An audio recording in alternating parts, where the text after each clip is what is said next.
This is Lee with 82 Gaming 12, and we're back with video 21 of Great Battles of Julius Caesar Deluxe Edition by GMT, and this is 82 Gaming 12, and we're on Sons of Liberty 1975. No, couldn't be 1975. 75. Sons of Liberty 75 is the channel. And we had an abrupt end to the activating of leaders due to a die roll of doom by, I believe it was Labienus, and that resulted in a roll that ended the activation for the rest of the leaders that had not activated, and of course ended Labienus's attempt to get momentum.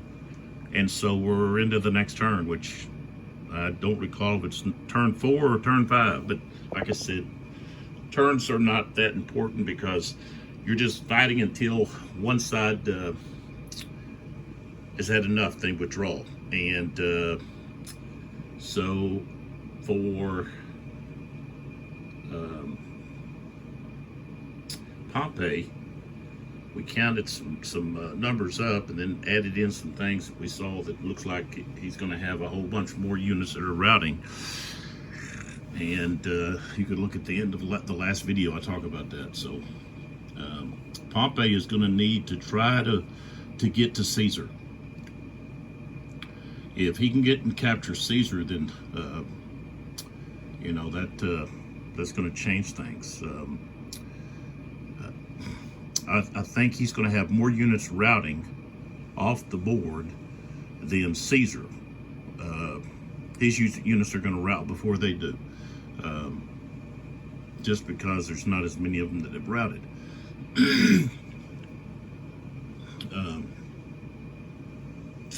Or are routing, I guess. But things don't look good. So we're going to talk about that. But first, let's hit our sponsors here. Don't want to forget that. And so we've got Murtu at murtu.com. Check them out. They've got a lot of really nice jewelry for men. And if you've got a man in your life, or a dad, grandfather, something of that nature, these bracelets are really nice, and they've got rings and things, but the bracelets, I think, are the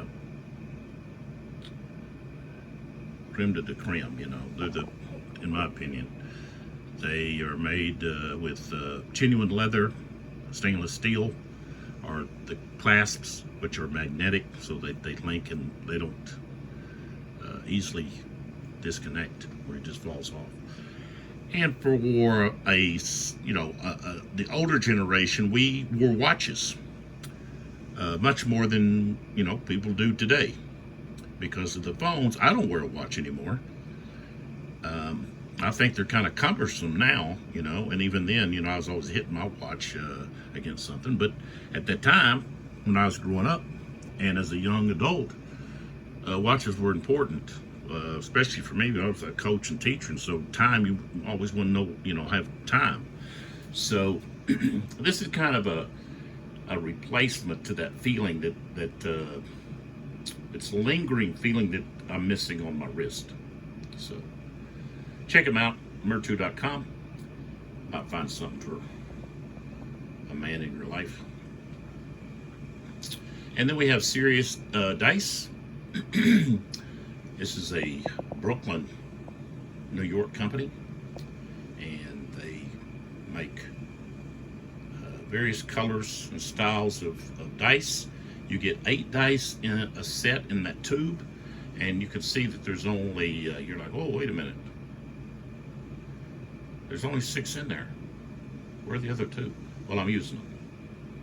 So I can show you. Let's see, I can pull, let's see, the black, here's the black, the charcoal, I guess is what it is. what's nice is the numbers it's easy to tell what the number is. Okay, there's some confusion sometimes on whether you got a 6 or a 9, see, and they're clearly marked. Some dice will have a little dot beside the 9 instead of the slash, but most dice have that. But I've got one dice here that doesn't. It doesn't have. See, is this a 9 or a 6? See, there's nothing there to distinguish whether it's a 9 or a 6. They're identical. Both of them look identical. So you've got to look at the other numbers nearby to try to figure it out based on what other numbers have. So, but there's the other 2 dice for the charcoal set, and for the red cloud, that's what it's called. I call it blood red, but here's the 2, and they're rounded, as you can see. They're rounded dice, okay, which gives you a smooth roll, not a clunky type of roll. So check them out, seriousdicecom, and I'll put some links in the description for the YouTube channels. So, all right. So before I get started here, I've got quite a few books on Julius Caesar. Now, there was a book. Well, excuse me. Ariot Dodge, who was a Civil War general for the Union, he wrote several wonderful biographies on different military leaders. Julius Caesar, Alexander the Great, and Hannibal. I've read both of those. And I'm pretty sure he had a Julius Caesar, and I'm gonna have to try to see if I can find it. Both of the other 2 were just wonderfully done, and there's hand-drawn maps and so forth, but I've got to try to find that. But there are other other books, biographies, and there's let's see if I can find the this is who did this. Let's see if I can find the author here. Adrian, what is his name? Adrian Goldsmith, something like that. I'm so, man, just messing his name up is horrible. He's wrote quite a few books on the Romans. He's kind of like an expert. And for me, just to not get his name correctly is just criminal. Honestly, it is. And I was trying to see if I had one of his books right here close by, and it does not look like I do. So that's sad. But what I wanted to bring up was, okay, we've got over here, we've got Caesar's account of the Civil War. And, people embellish their own record. Okay, they want to be favorable in people's eyes, and so sometimes they elevate things or decrease other things. So this book here, the editor is Jake Jackson. It's the general editor. It's edited and introduced by Lindsay Powell. Okay.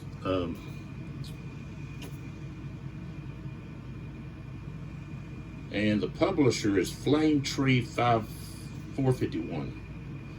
Okay, and that's a reference to Bradbury's novel. Can't believe it. Fahrenheit 451. That's what that is. Okay, this is a London, UK company. So, But what I wanted to do here was, let's see if we got, I was going to see, I was wondering if this here, I was wondering if this was, I guess this is a coin image, okay, showing Julius Caesar, okay. And then if you look at that one, the noses, I guess, are similar, but I don't know about the hair. Hard to tell with that.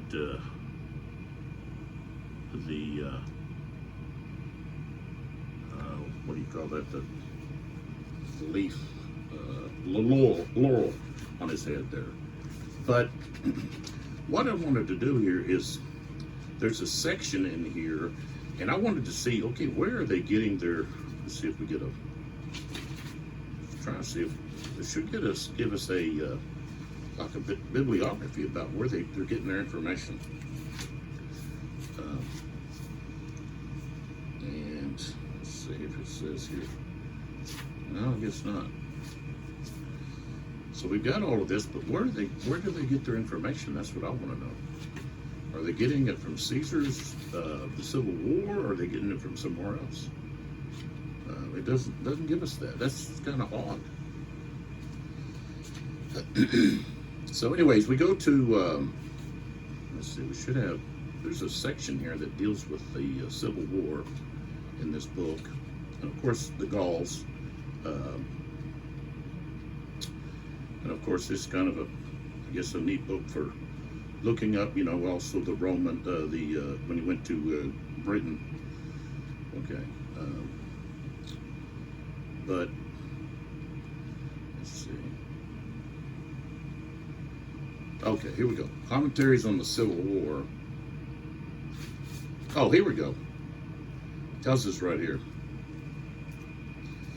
Okay, so let me pull back some. All right, so if we're looking here, okay, so it says this selection is taken from the 1915 translation by W.A. McDavitt. It preserved the economy of Caesar's Latin and his peculiar use of the third person. So this is from the Civil War, the Caesar's Civil War. Okay, so this is not really going to give us anything different from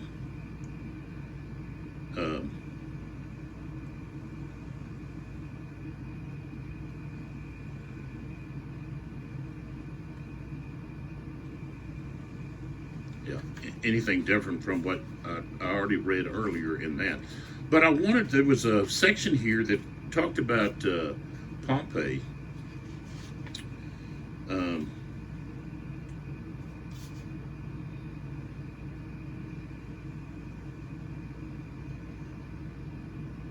So there was a plot to kill Pompey's father. His father had been a general, and he had taken Pompey on the campaigns, and so he learned a lot of valuable things while he was out on campaign with his father, and he became a very powerful and skilled commander. And so you had this during there was a time in Rome's history where you had Marius and Sulla were at odds, okay, and Caesar had joined the Marian faction, and Pompey's father had connected himself with Sulla, and so that's what happened. And so you had they were going to burn Pompey's father's tent down and kill his father, and this comrade of Pompey that slept in the tent there with him and his father, named Tyrrenius, had been bribed to kill Pompey. Okay, and so Pompey discovered this, learned about it, and so he made his bed, but made it look like he was there, and then he escaped. So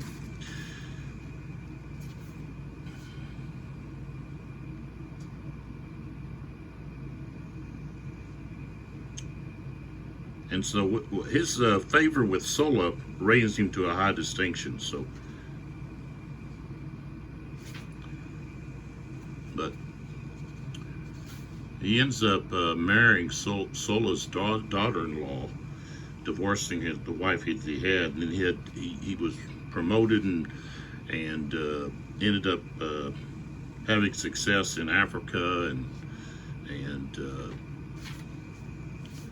against some pirates and so forth. So Pompey is really a worthy opponent to Caesar. And so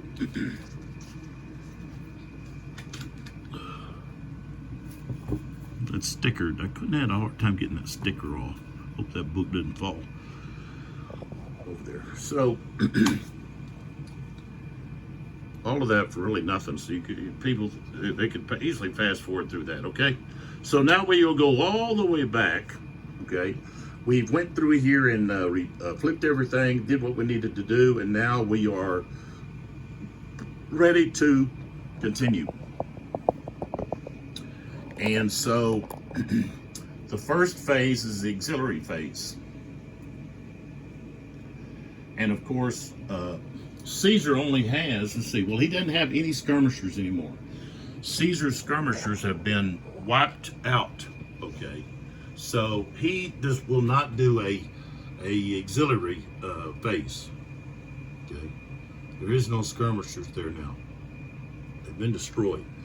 Now, Pompey, though, has his skirmishers, and he's going to use them. So that means he has to take a, what is it? I guess they don't have a marker for it. They should. Surprised. There probably is one, and I'm not finding it.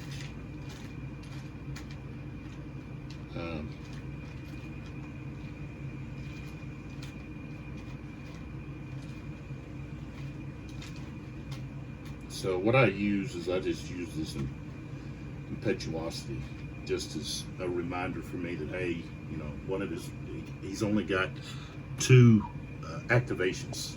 Okay, so I'm going to place this underneath Pompey because he's going to use one of his activations to activate. Well, let's see. I do have Labienus also. I could use him. Take one of his. Let's see. Let me check that. I believe I can use him because he does have. Okay,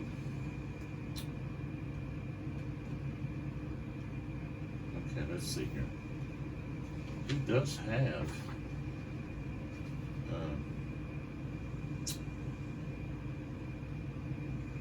Yeah. He does have. He can command the skirmishers. The sound of, okay. But it says, however, line eligibility requirements still apply. Okay.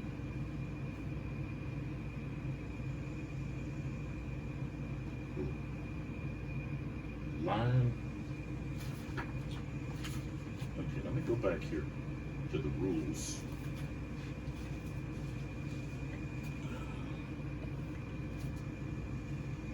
I know you're thinking, well, what the heck? It's just this auxiliary phase is just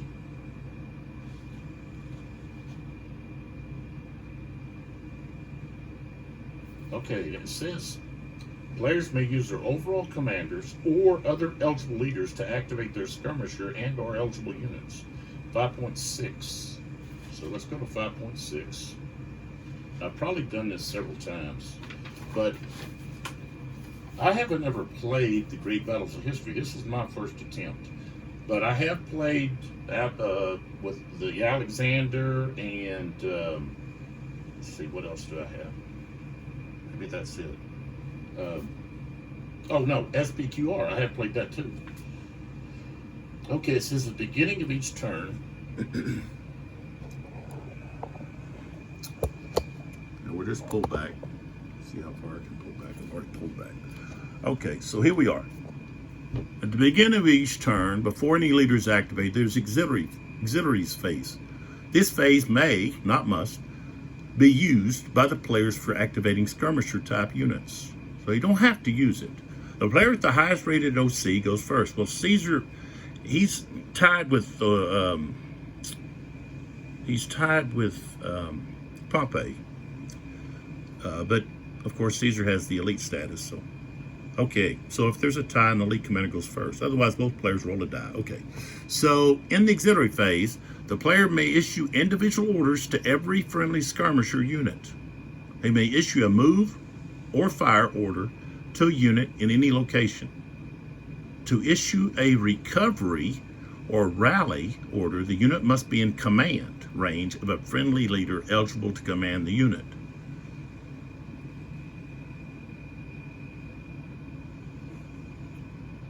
Now you can't route, skirmishers don't route, so I guess that would apply to the other eligible units, like maybe light infantry. Okay. Now on the back, I got to turn the page because it has some more stuff there. Okay. So, now I've got to tilt my camera up. Okay.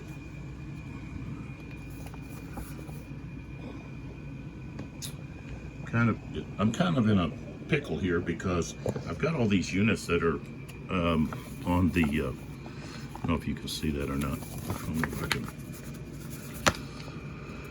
Okay, so it says design note, skirmishers rarely had leaders. They were independent. They did not just run around willy-nilly. They usually relied on a series of specific trumpet commands. Okay, so a unit ordered in this phase cannot participate in a line command later in the game. It may, however, receive an input order. A player does not have to use the auxiliary phase. However, if he does, his OC is considered to have used one of his 3 order phases.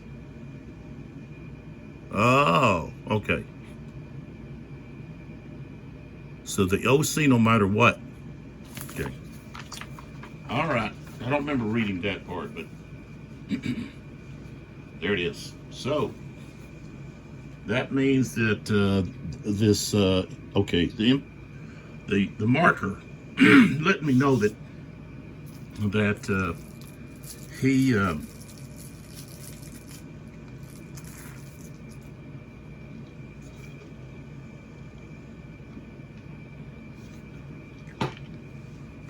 has used one of his order phases, is marked. So we're ready to go with the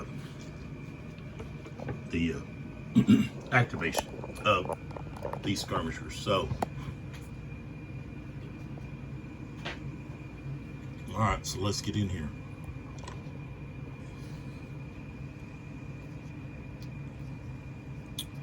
Okay, this guy will not be load missile anymore.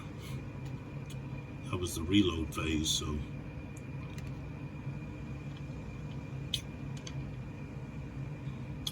All right, so they're going to, of course, engage in a lot of firing here. So we'll start with this unit, and he's going to fire on this one. That cohort.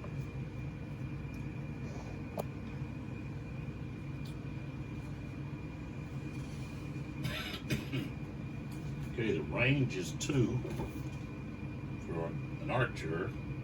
He's got to get 3 or less. That does.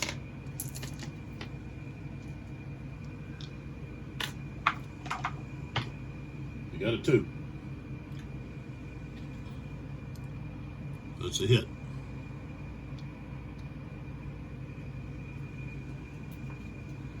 So he now goes to 5.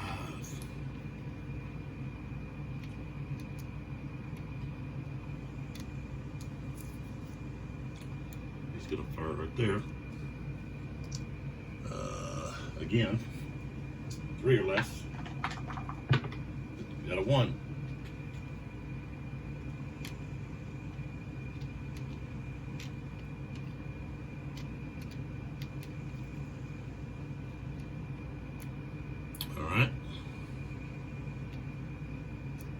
here.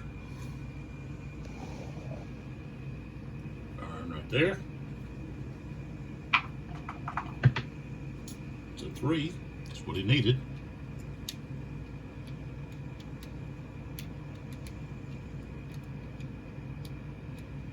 Okay, this guy's gonna now fire on the same guy. 7. No, that's a miss.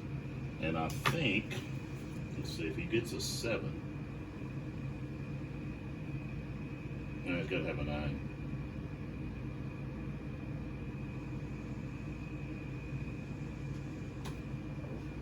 All right, so he missed.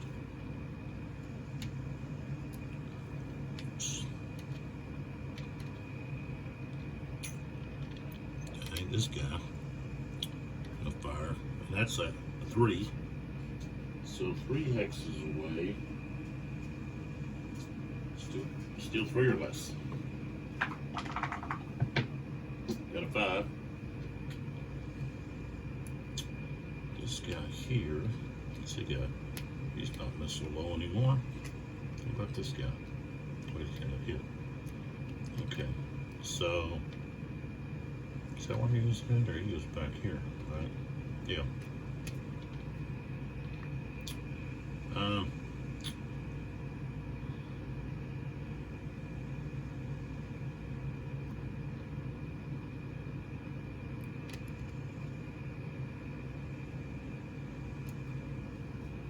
It says they can move or fire. Doesn't say move and fire.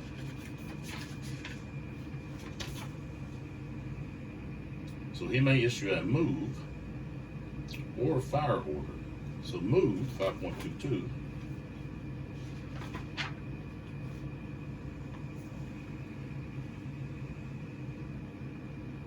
Okay, it says most missile units may also fire at any time during their movement. So they can fire. So, but he's going to take a +1 is going to be added to the die.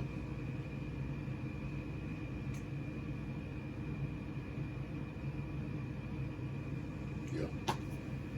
So that's okay. He's going to move up. He's going to move up to there. And of course, I got to put a move marker on him, so I remember that he moved. And he's firing here. We're 2 X's away. Still got to get a 3 or less with a +1 with the die. Got a 6 becomes a 7, so he missed. Okay, and then we have this slinger here. He's going to move to here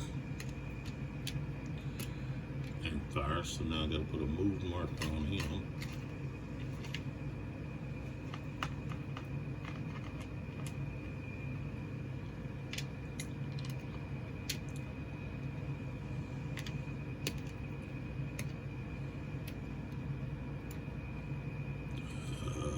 He moved.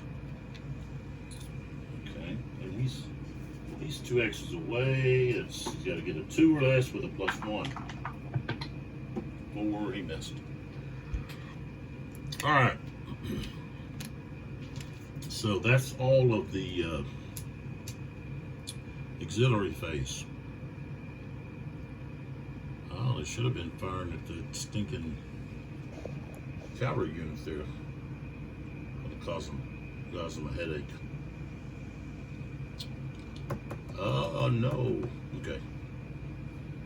All right. So now we've got to roll to see who gets the first activation, and it's going to be Caesar. Got a Pompey rolled a 0. Caesar rolled a 1. So where does Caesar want to? Who does he want to activate first of his tribunes?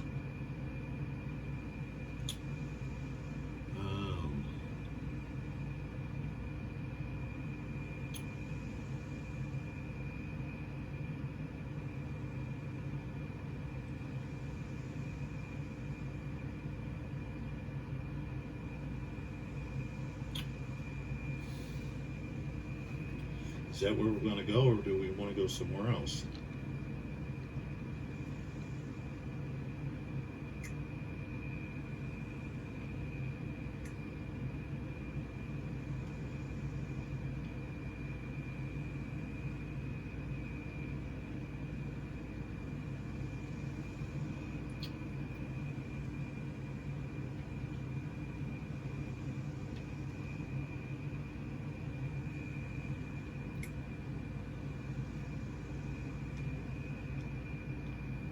Yeah,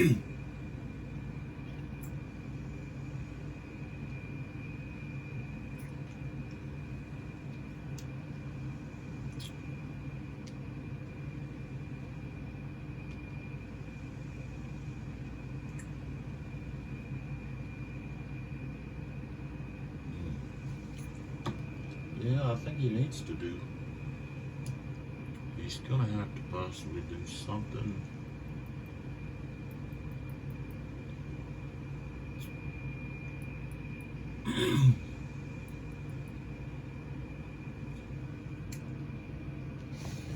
Let's pull out here a little bit. All right, so we're gonna activate this Tribune.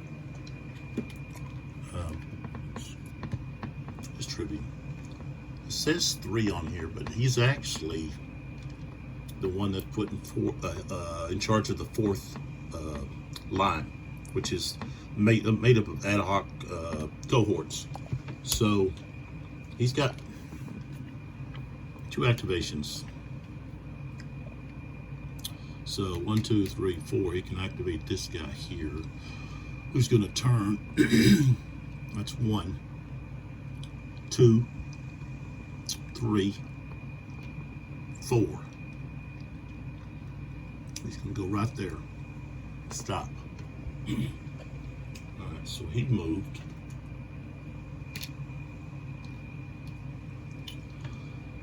All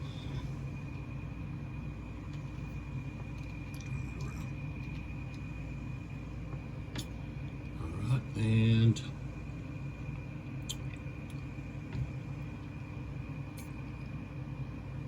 really needs to move over here, kind of in the middle of them. But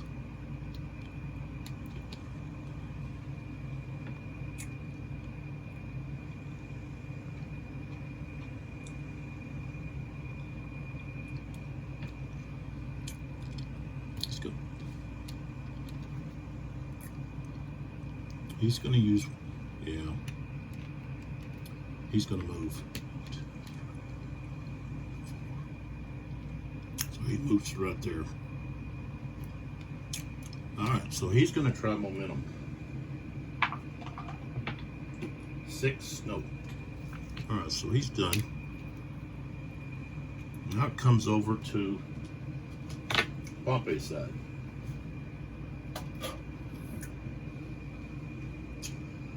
And so we need to take a look here.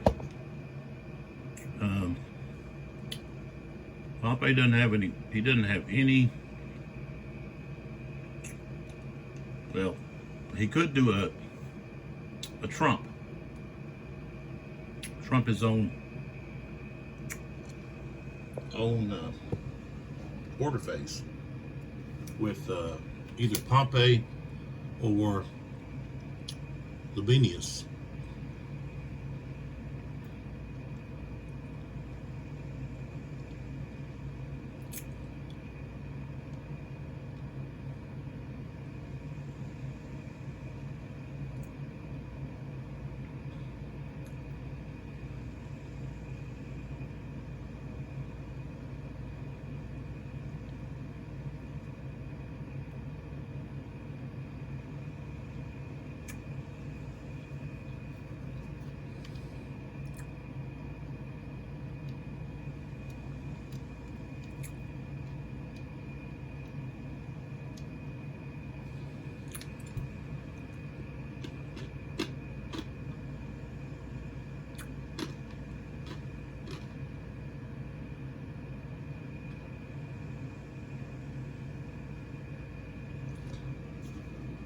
Trying to figure out if I want Labienus up there to try to trump.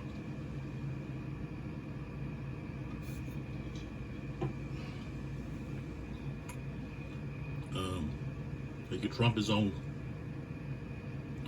order phase. His own order of his leaders.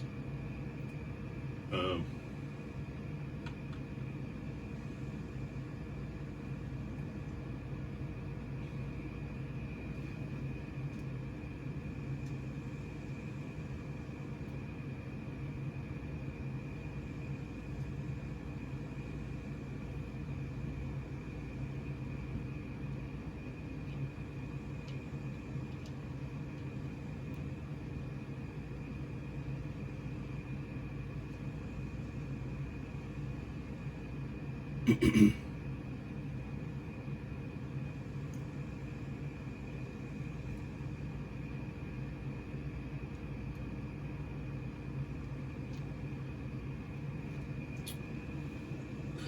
I'm just like, well, I don't know. I'm just trying to decide what I'm going to do here.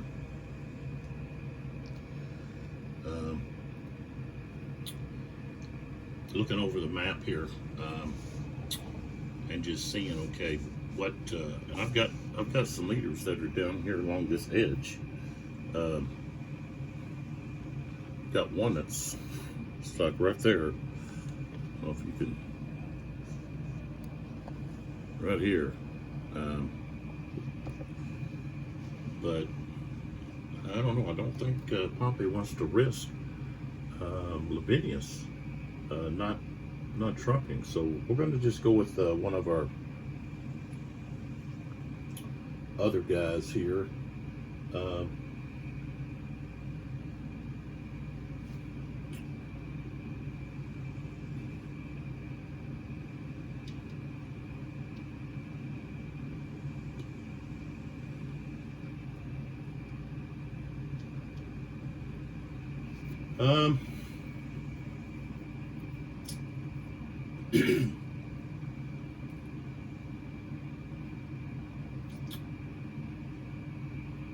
What do we want to do here?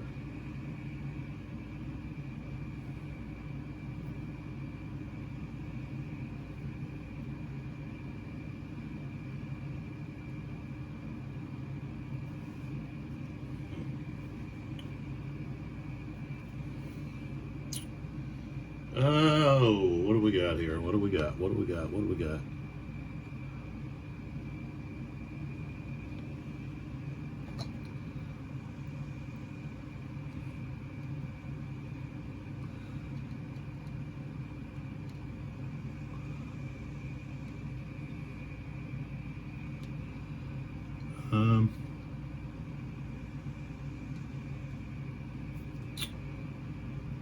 All right, I'm going to go right here. Enough messing around here. Okay, we're going to go with, here's my black one. There it is. We're going to go with this Tribune right here, which is Tribune 17 for Pompey, part of Scipio's. No, is it Scipio's or is he part of? Oh no, he's part of the Enobarbus. Our Enobarbus is way down at the edge of the map, so that's why I'm going to go ahead and activate him, because his leader's not even close to being here.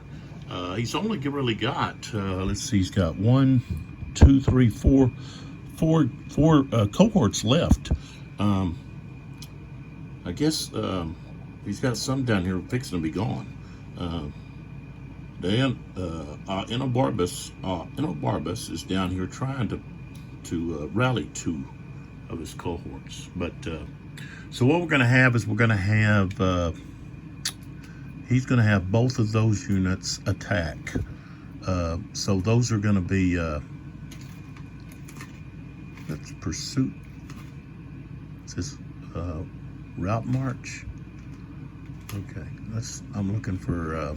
That's what I'm looking for. Shot no check. Right here. So that's what we're gonna have. Shot no check. So those 2 guys against this guy. So we've got let's close in here. So it's gonna be the lighter 2 green here. These 2. This guy's not part of that legion. So they are attacking here, and this guy's in his flank. So we're going to use this guy, which is recruits against veterans in the flank. Oh, sorry.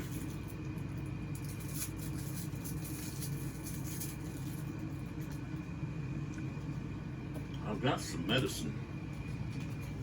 Before I get started with that, I got to figure out what I did with it.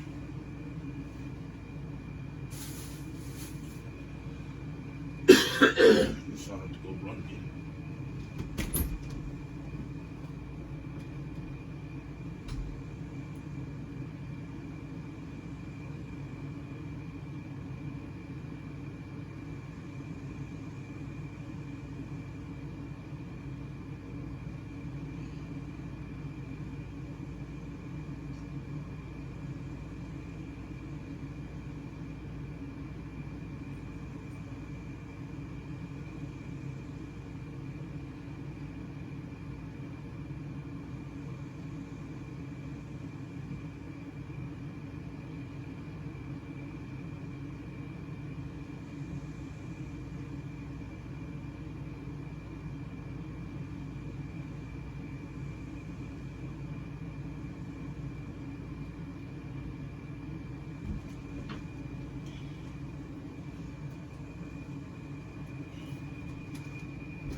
me just take this medicine fast.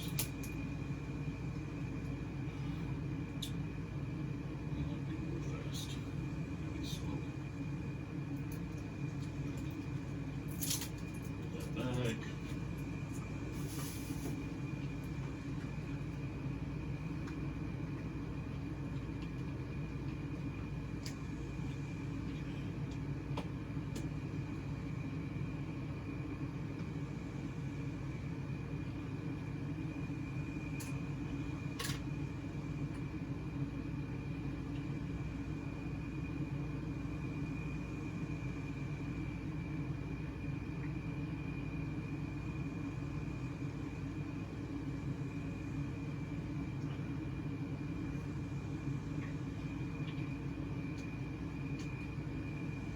All right, hopefully that'll help.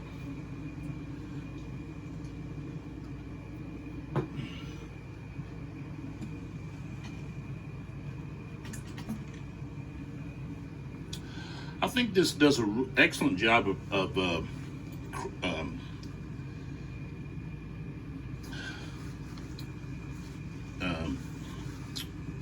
I'd say creating, or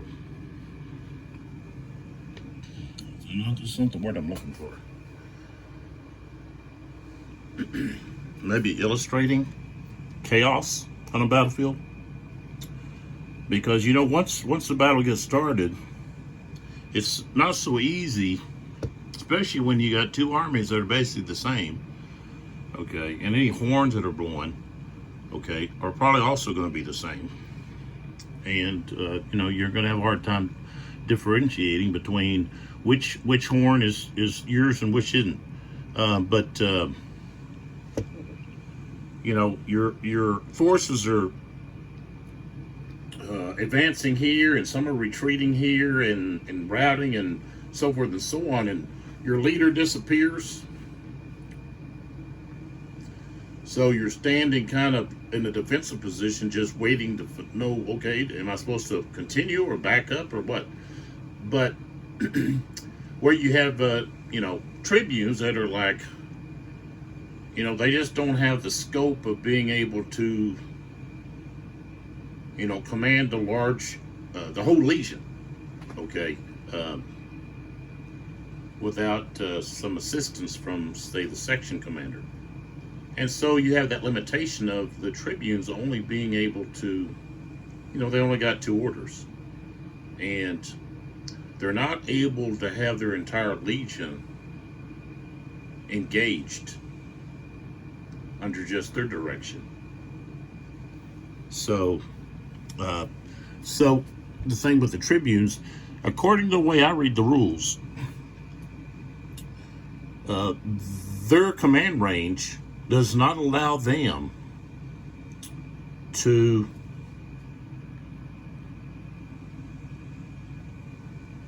direct units to attack. They would have to be under a legion command to be able to do that. So, all right. Okay, so this guy's the one going. And so we don't have, we got the shock, no check. We can get rid of that. There's no missile fire here. It's just straight up combat. And I rolled an 8, which is a good roll for the attackers. So, okay, now I said these guys are in their flank. And it's recruits against veterans. Okay, so that's going to be on the 11 column on the results chart, and the defender is depleted. So now we go to 12, and we go down to 8 and look across, and it's going to be 1 and 4, which becomes, because he's in the flank, that's attack superiority due to positioning.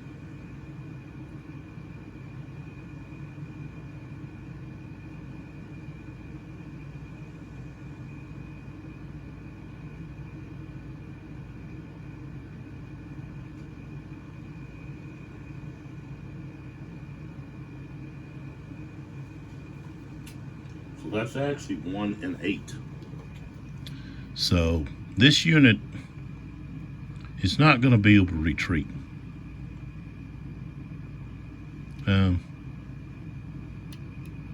Well, I guess he could. This isn't in a zone control,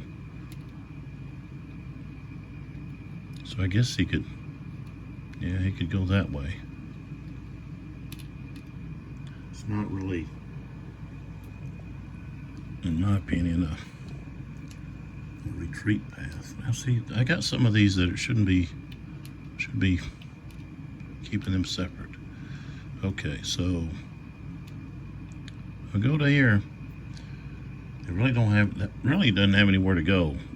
This guy's going to have to take the hit because, in my opinion, he's the one leading the charge. So, of course, they advance here, and he's going to turn. He was like that, so now he's turning here because you got these guys behind him. Let's see. Okay. So now we would try for momentum.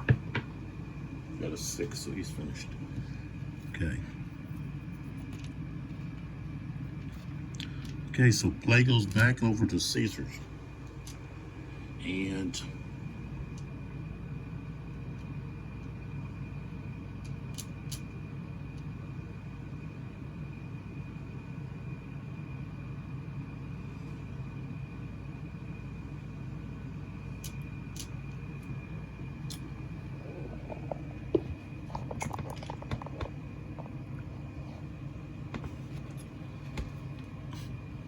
I guess we're going to go with this one.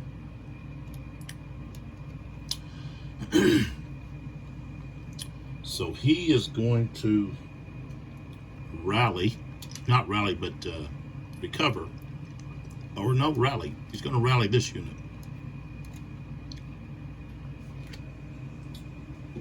And 0 is going to be 1.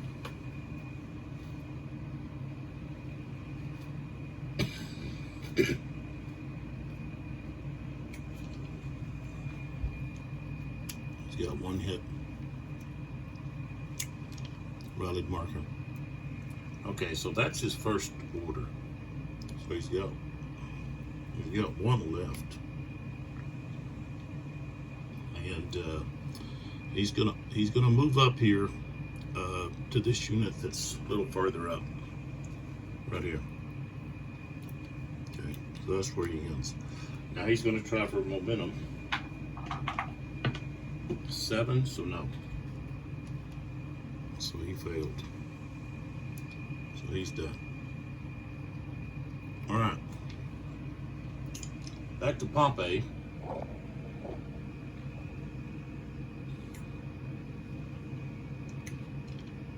And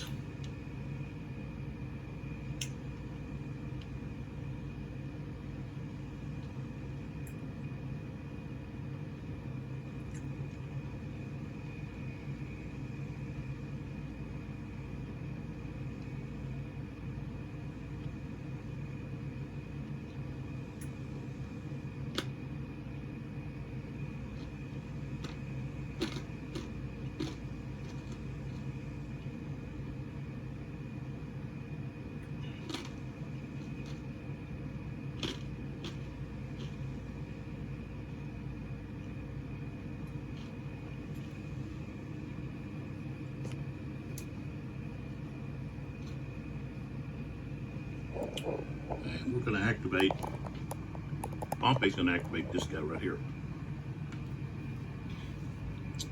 Syria A. So he's going to have this guy here move. And he's going right up there to engage, to attack. 1, 2, 3, 4. All right, so right there we're going to have a shock must check. Before we do that, we're going to, or as I place that, we're going to have missile fire from both. Both those units are going to missile fire. So, here's the attacker. Here's the defender.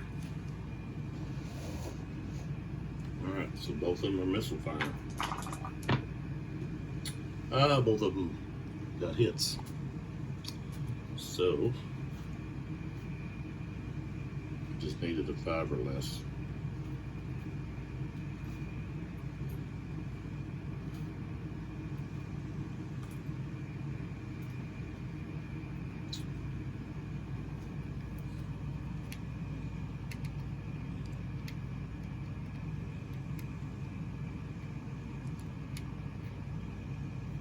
Oh, he's routing. So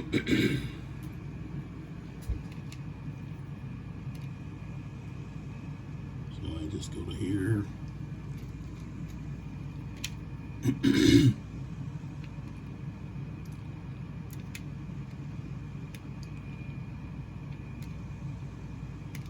We'll get rid of that. Okay, so he's got one more activation. And he's going to activate this unit here.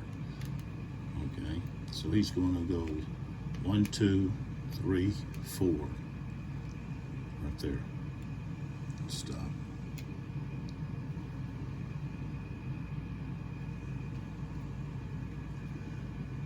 Alright.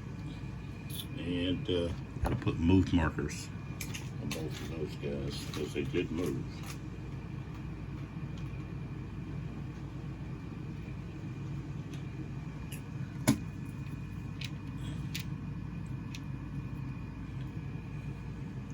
I guess if you're playing on, say, you know, on one of those systems, what's the one I use? I've used in a while. Online, so you can play people online. Can't believe I can't think of the name of that. Anyways, you know what I'm talking about.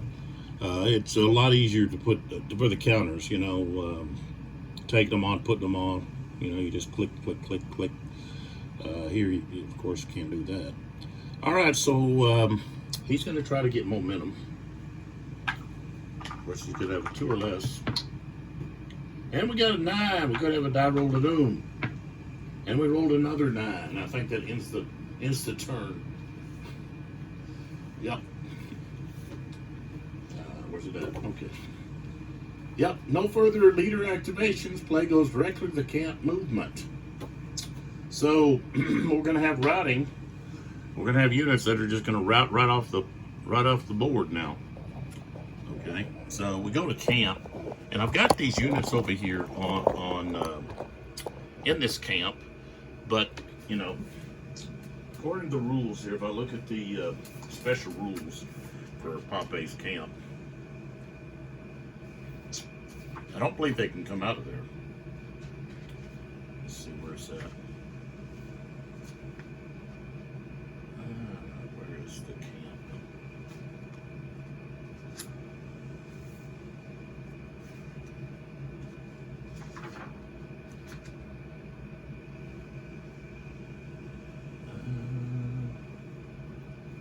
Okay, see note C. Okay, so he's got 7 cohorts for camp duties. A Pompeian player must remove 1 cohort from the 3rd line. These cohorts in the hex row of any 7 legions. He must place 3 of these cohorts inside the camp, with the remaining 4 off map and out of play.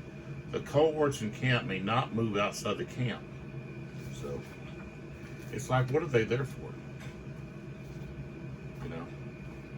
It's like, well, they're there, I guess, to guard the camp, but I don't think we're gonna have anything happen in the camp there. So it's like, well, I could just put them up, and that way I don't lose them. But that's okay. All right, so camp movement. We go to camp rally. Rally units within a camp or a logger, logger may be rallied. Route movement. Routed units must undergo route movement. Okay, so that means, okay, so we're going to start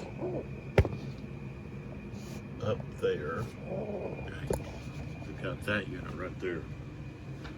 Okay, this unit here. 1, 2, 3, 4, 5, 6, 7, 8. Okay. And we're just doing Pompey's side first. Okay, so we pull back. We've got these two. 1, 2, 3, 4, 5, 6, 7, 8. 2, 3, 4, 5, 6, 7, 8. Okay, and then if we come on down the line here, let's go this way.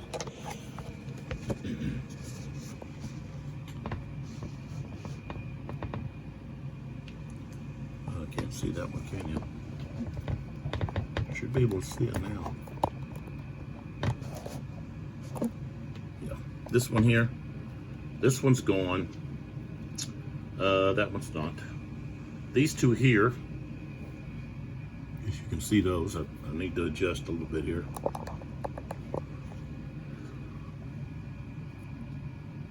Okay, they're gone, both of them. Okay, Barbus stays there. This unit is gone.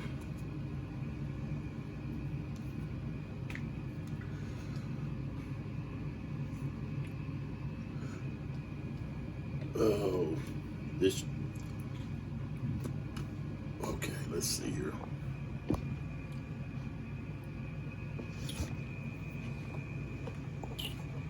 And let's just go up this way a little bit. Okay, so this unit's gone. Okay, both of these guys are gone. This guy along the edge here, he's gone. Okay, let's see what we got here. Okay, that guy's not. Let's look back up this way first. Okay, so this guy here is rowdy. Oh, that's that unit that he can't go anywhere. He so he's going to be just destroyed. Okay, and that's Caesar's. Okay, we've got this guy. 1, 2, 3, 4, 5. Okay, so let's move along here.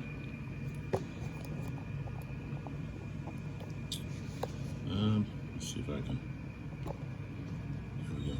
Trying to get that blinding that out of here. All right, let's see if I can increase. There we go.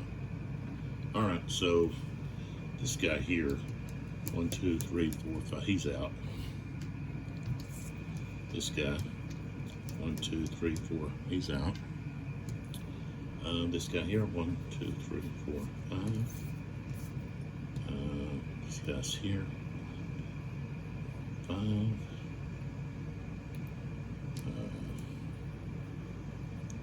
1, 2, 3, 4, 5. Okay, just keep moving here. Let's see, we got these guys here. 1, 2, 3, 4, 5. 1, 2, 3, 4, 5. Okay, this guy got. Okay, that guy's not. Okay, this guy here. 5. He's almost gone.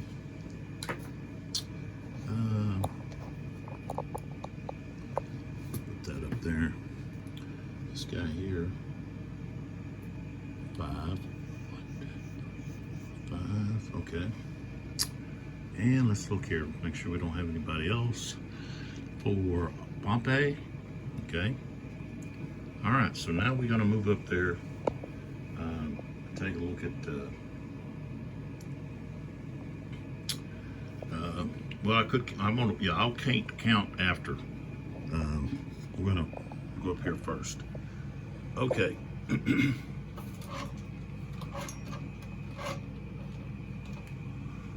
All right, so looking across here, this guy here, he's going to be gone. Okay, they're gone. This guy's gone. Both of these. Okay, this guy here, 1, 2, 3, 4, he's gone. This leader stays. This guy's gone.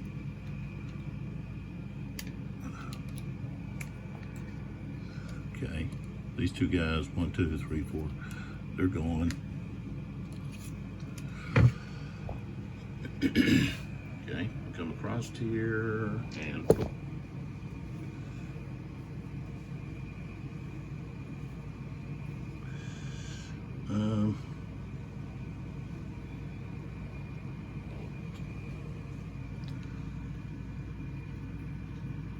this guy was on here. Okay. Of course, these two guys are gone.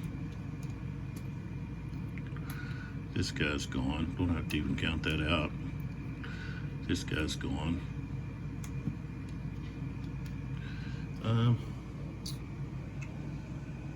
Okay, let's see here. We've got right here. This guy's going to route move. 1, 2, 3, 5. This guy's gone. Okay. And we come over here. And we've got this guy here is gone. That's 1, 2, 3, 4. This guy's gone.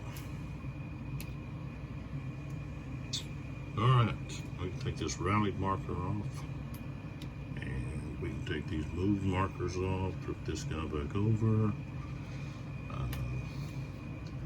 Both of these move markers.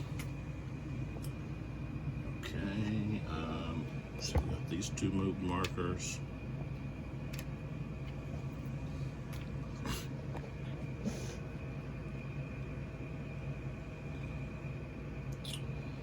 And yeah, we didn't have very many. We didn't have any leaders to activate, so we don't have anything like that to worry about. Okay, so really not much changed there besides the number of units that are now lost. Okay, so let's see here. I guess we come back over here and go back over and take a look.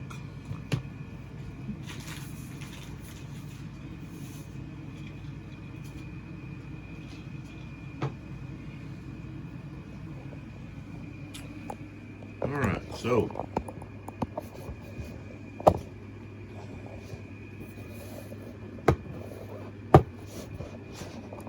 let's take a look here.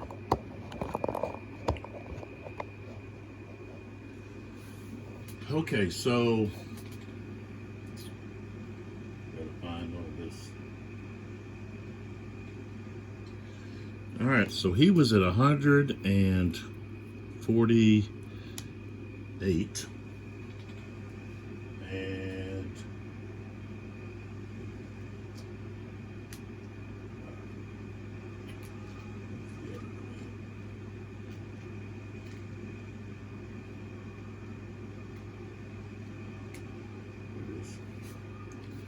Caesar was at 131, I believe.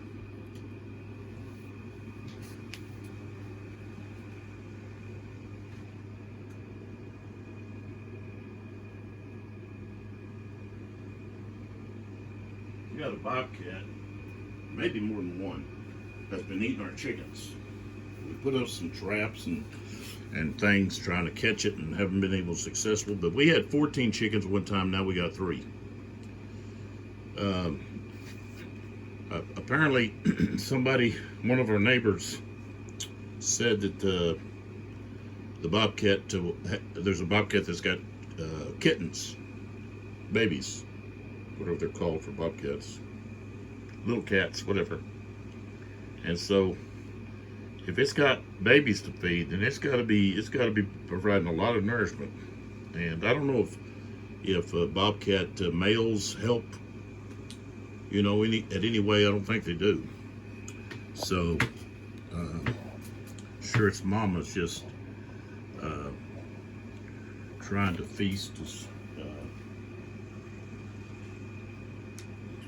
much as it can when it's feasting on our chickens. So,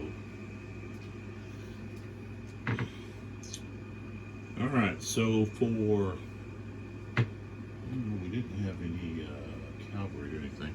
Okay, so for Pompey, this is what's going to be added to what he's already got. All right, so we bring these guys in. These are the ones that just now have routed. Okay, so we're going to count them up. All right, so we've got, that's a 6, that's a 5, let's keep the 7s. Okay, so there's another 6. Okay, so 5s, we've got 5, 10, 15, 20, 25, 30, 35. Okay, so 35.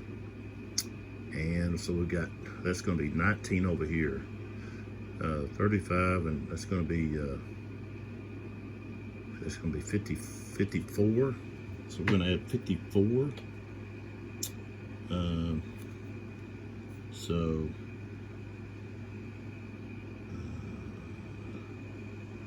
54. Okay, just going to put that 54. And then 5 more. Okay, he's going to be, yeah. He's at 202. Okay. I think that's his, if he gets over 201, I think. But let's go ahead and check Caesar out, because he had quite a few units that routed that time. So, and most of them are going to be more than 5. Okay, so let's look up here. See what we get. Okay, there's a 7. There's a 7. 7. It's a 6. It's a 5. It's easy for me to count, but when I put the numbers, the same numbers together, it's just easier for me. Okay, that's another 7. Okay, so 1, 2, 3, 4, 5, 6. Okay, so that's 6 7s.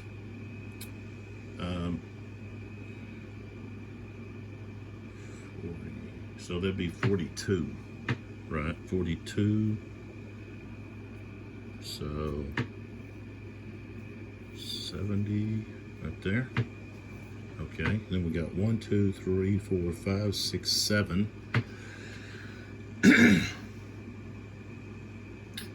So that's going to be another 42. Yeah. So 2 more. This is going to be 4, 2, 10, right? I think so. Yeah. 1, 2, 3, 4. Yeah.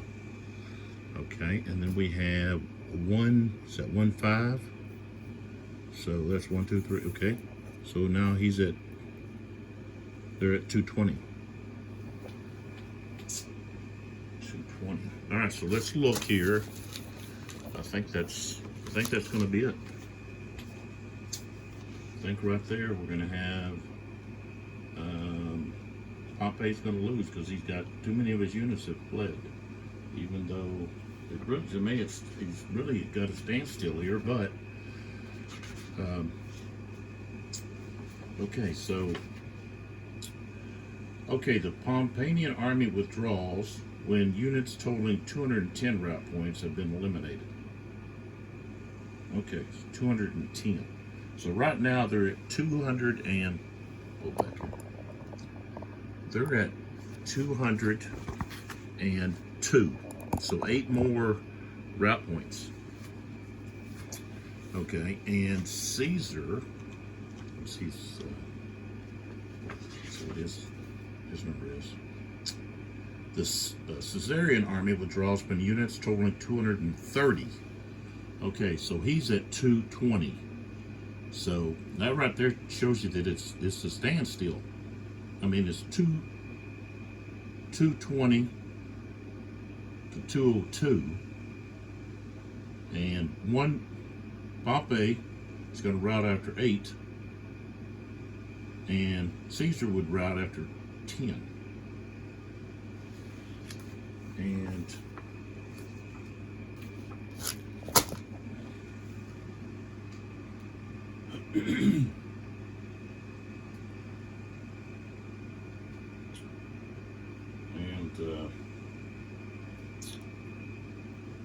Pompey has got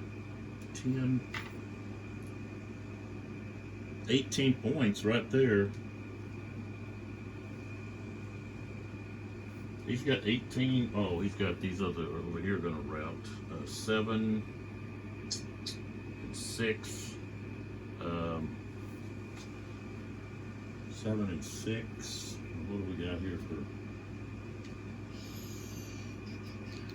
That's 13 and 18. Pompey's easily going to have too many units route. So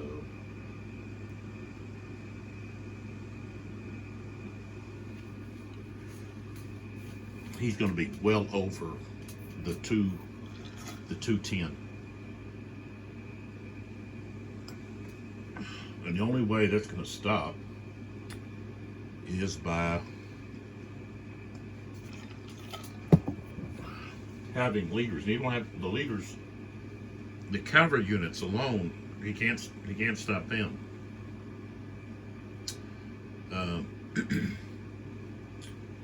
So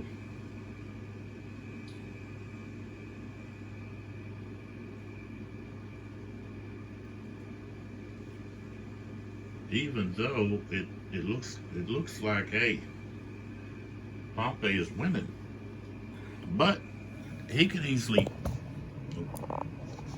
Okay, we look here. Let me just take this.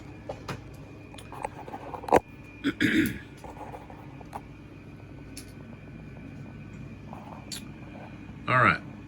So this is the right flank for Pompey's army. Okay, he's got this unit here. Okay, let me fix this lighting issue here if I can. I don't know what the deal is here.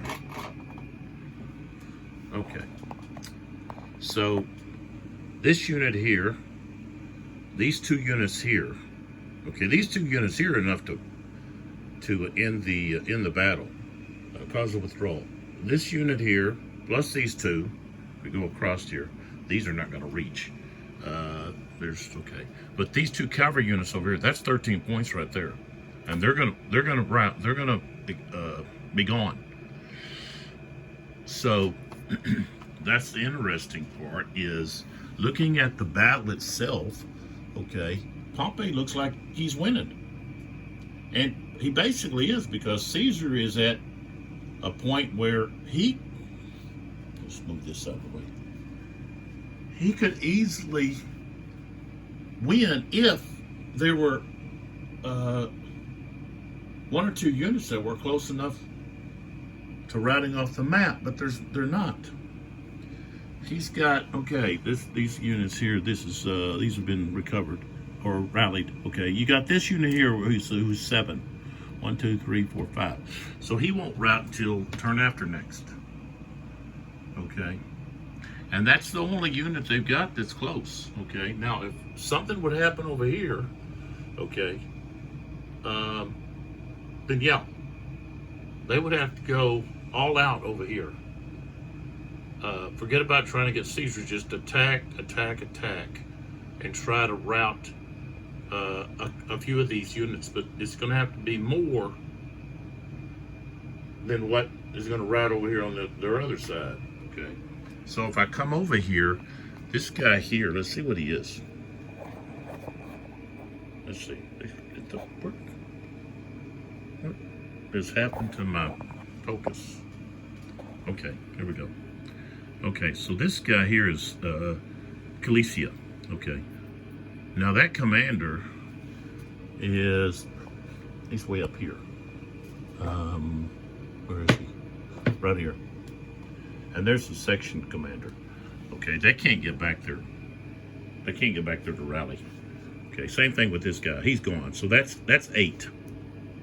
Here we got 5 and 5. So there's 18 right there. Okay. We've got these 2 guys here.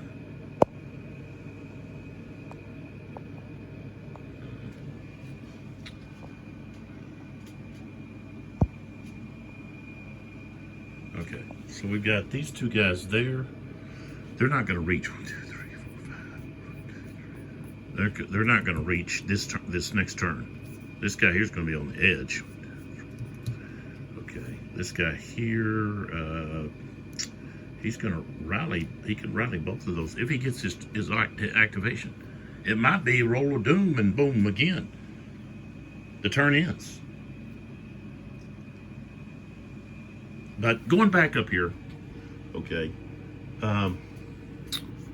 Glacia here. This is Latinius.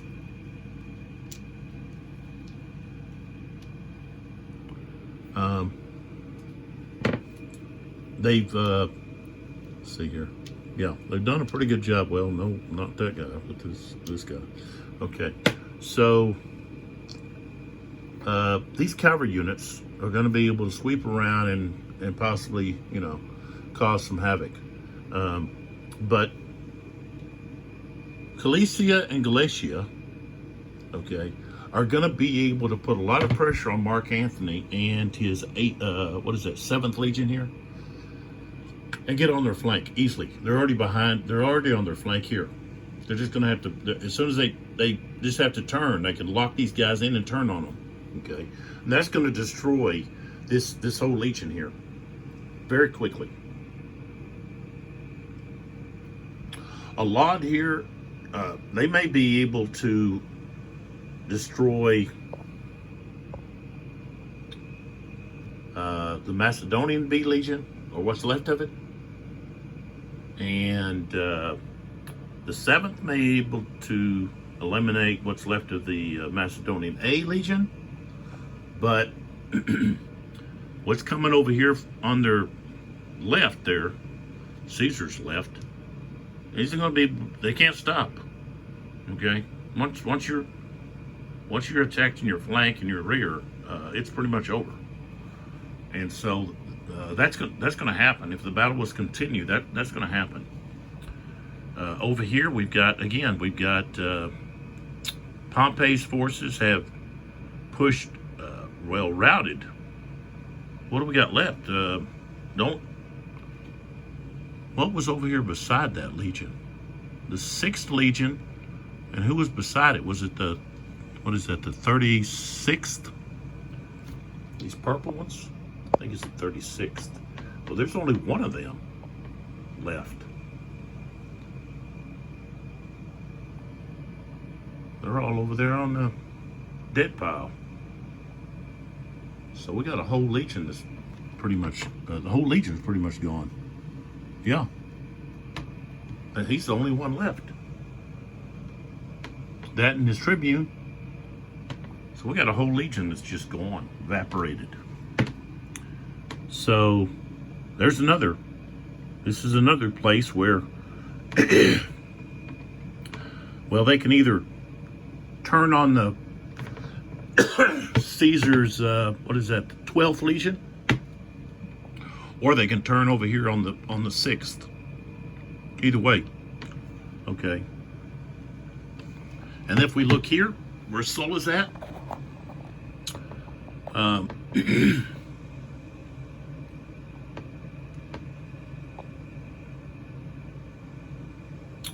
Sulla's locked in. He's going to have to take 2 commands, 2 orders to just back up out of there. I think it takes 2 for him. And then the 10th Legion over here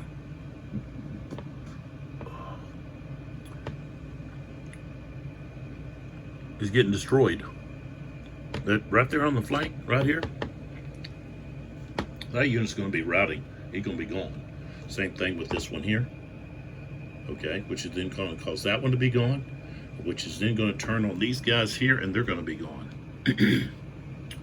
and Caesar can't use any help over here because the cavalry units that are still there can swoop in on their backside. So they've got to maintain their front as best they can.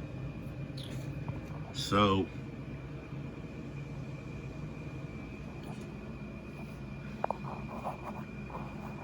the only way Pompey is going to win this is he's got to get where he's eliminating units before his units rout.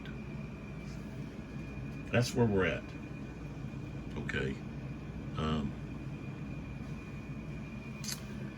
And can he do that?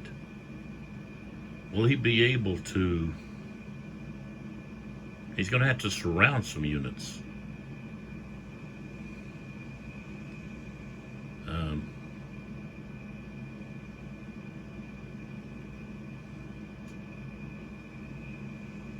They could possibly try to use maybe some skirmishers to get behind.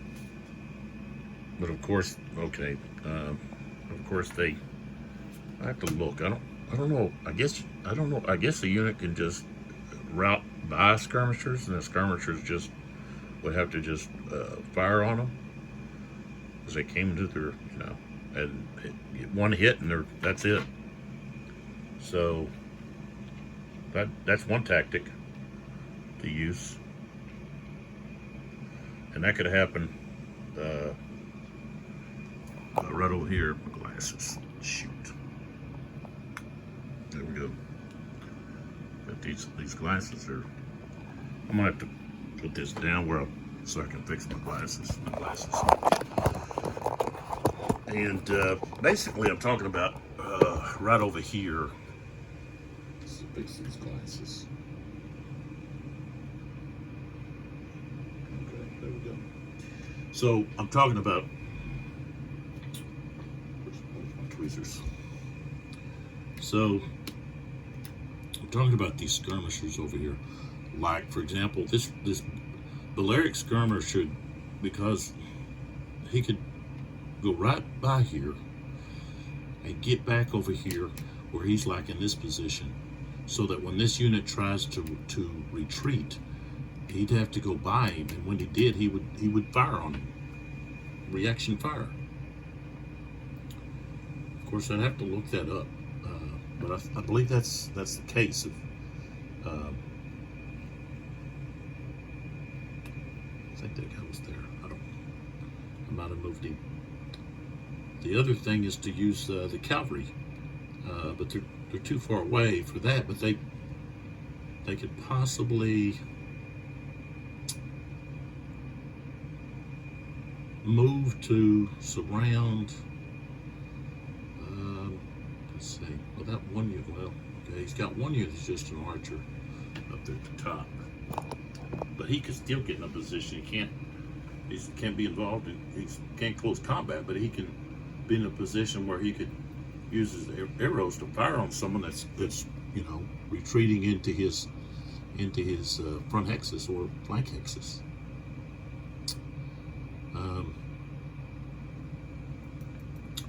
And then the other thing is that they're going to have to look for opportunities just to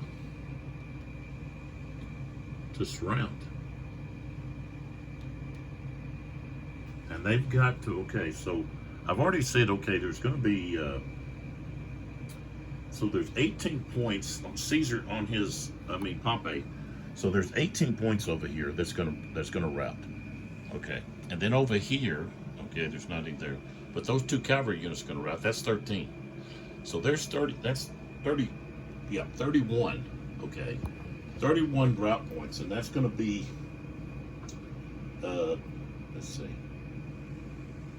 That's going to be 21 points over. Okay. So he's got to get, he's going to have to destroy, let's see. Caesar is sitting at 220. Okay. So 10 to get to his normal routing. And then, what did I say? He's 31. 8. And just subtract 1/8. So that's 23. So 33. So he's got to destroy. Pompey's got to destroy over 33 TQ points. Is what we're looking at. Because right now it is setting at 220 to 202. Is where we're at. So it's going to be pretty vital. Like I said, Caesar doesn't have any units that are close to exiting, which would count toward the route. Okay, once they exit, they count. While Pompey's got 31 points that are they're going to route no matter what, because the leaders aren't even close to them. Okay, and I think you have, of course, you have to use their leader. You can't just throw anybody out there to rally them. I think it's got to be their leader. My understanding. Somebody about to make a comment. Y'all are free to make comments.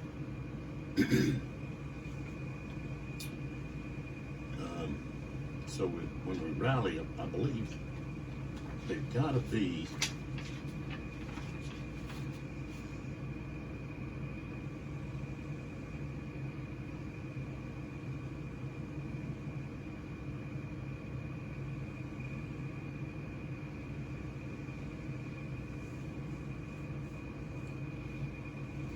Well, I don't know. I don't see where it says it has to be.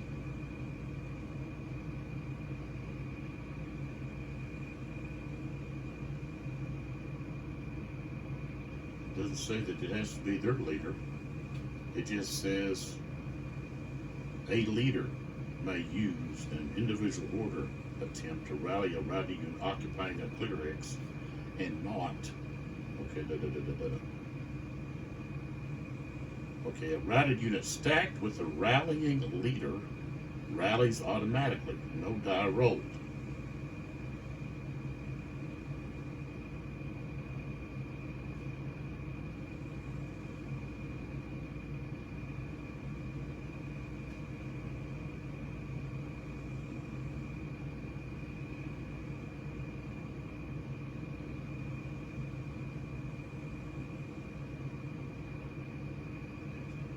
So, I guess he could send.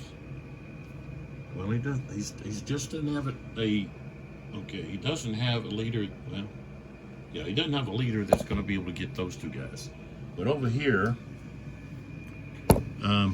if he got momentum, this guy here could come over here and rally. Okay, move here, rally one unit, get momentum, rally him, and move over there and rally him. You have to get momentum twice. Okay, that's what we're looking at. So, and then of course we've got these guys here that need to be rallied. Okay, and so this guy would rally both of those guys, and then he would work on this guy if he could get a momentum. And of course we have Aphronius up there. He could reach 1, 2, 3, 4, 5, 6, 7, 8. He could reach this guy, rally him, and then he could roll to try to rally. But if he missed his roll, 1, 2, 3, 4, 5, he's going to be edges toward closer to the edge there. Okay, so that takes care of that. I'm just processing some stuff, so we kind of know what's going on. What to expect in probably the last turn. So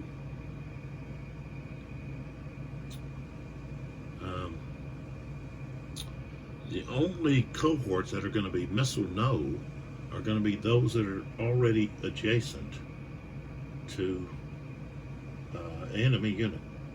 So all these others that are going to be moving, or that are a unit of boost to them, will be able to missile fire. I just want to remember that. So,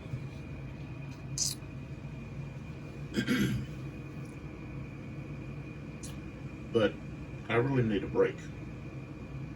Although I hate to stop right here, because really it could end in, I guess it's not going to end until the turn is over, because you calculate according to the you're not just going to stop. You got the withdrawal phase is the last part of the turn, so you would go all the way through the turn. So there's a chance that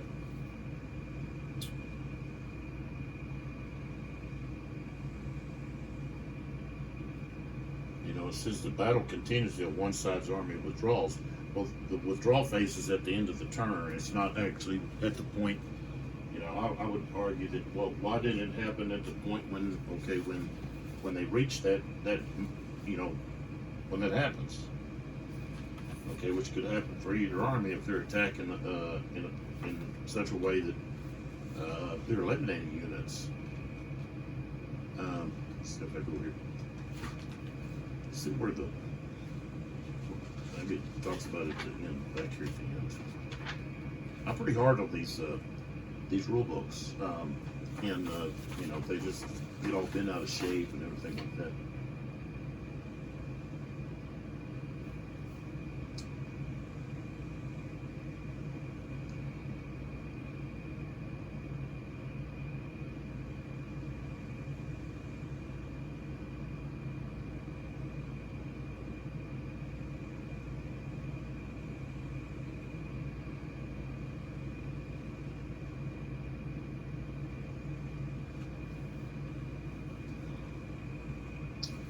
Okay, so if both sides reach or exceed their withdrawal level in the same withdrawal phase, so you have to go to the phase, the player with the least number of route points above that level wins, but just barely. If both sides' route points totals are the same, it's a draw. So like I said, it looks like because Pompey's got all these units that are close to withdrawing, exiting the map, that he's going to lose.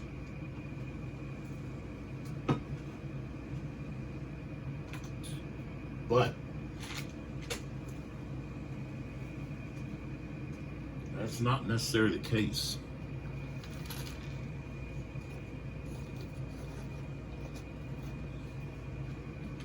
Okay, because Pompey could eliminate units by surrounding it or attacking routed units. That's another tactic. You attack the routed units. You get them to route, and then have, maybe momentum, and then attack the routed unit and destroy them. So that's going to have to be probably his tactic in the next turn, which is going to be video 22. This is video 21, and I've got to have a break. I've been going at this for an hour and 36 minutes, and it's pretty intense, and so I'm pretty excited to see, what happens here, because this is a slugfest here, is what this has been. And on the field, to me, it looks like Pompey's the winner, just because of the position that his legions are in, fixing to just crash into Scipio's flank over here, and just, start bulldozing right through him. And the same thing has happened on the right flank here. Right here where we have Pompey's 1st Legion against Caesar's 10th Legion. They're going to be caved in because they're on the flanks. And the only help he could get is if these three cohorts turn and help there. But this here, they can't get over excuse me, they can't get to there. And if these two units that got pushed back, if they try to move over there, then it's going to cause flank sear. So, in my opinion, it looks like Caesar is losing, has lost. The only way Caesar wins is if he can keep from going above, 230. If he does that, then he's going to barely win. And I guess maybe Pompey looks on the field and it looks like he's losing. He gets the legions confused who's who out there, looking across maybe with a little telescope or whatever he's got, or he gets a message from someone saying one thing, and he gets confused and thinking it's something else. So, and that would be, an explanation for possibly him, because that's what he did. I mean, when he found out, well, hey, he's losing, let's get out of here. I got to preserve myself. I can build or create, more legions, get another second chance or something. Which, he went to Egypt, and that was all of Pompey. The Egyptians decided, well, we can get favor. We might be able to get something for this. So let's kill Pompey. Stuff him in a little something or other. Take his head or whatever. But at the moment, if I was not looking at the route points, if I didn't add those up, Pompey's wins, hands down. The only place that I see that Caesar's legions are winning, right here, the 6th Legion, Dominius. He's got that one legion. He's got a Laud right there. Okay, but he lost the other legion of his. It's gone. He's got one cohort left. That's it, one cohort. Okay, but he's got most of the 6th Legion. Okay, even he's got this one up here that was routed and rallied. Okay, so he's got 1, 2, 3, 4, 5, 6. 6 of the 10. And one of them was placed 6 and 9 actually, because one of them was placed over there for the 4th line on their right flank. And then the Alauds, let's see, Laud, 1, 2, 3, 4, 5. He's got 5, so he's got half of those left. Well, he's got another one right here, which I need to remove that. So 1, 2, 3, 4, yeah, 5. So and that's the only place I see where he's winning.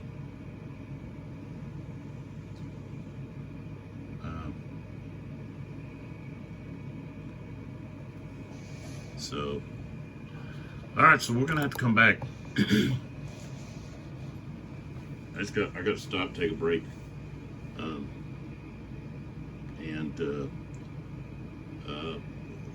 conclusion will be this next turn.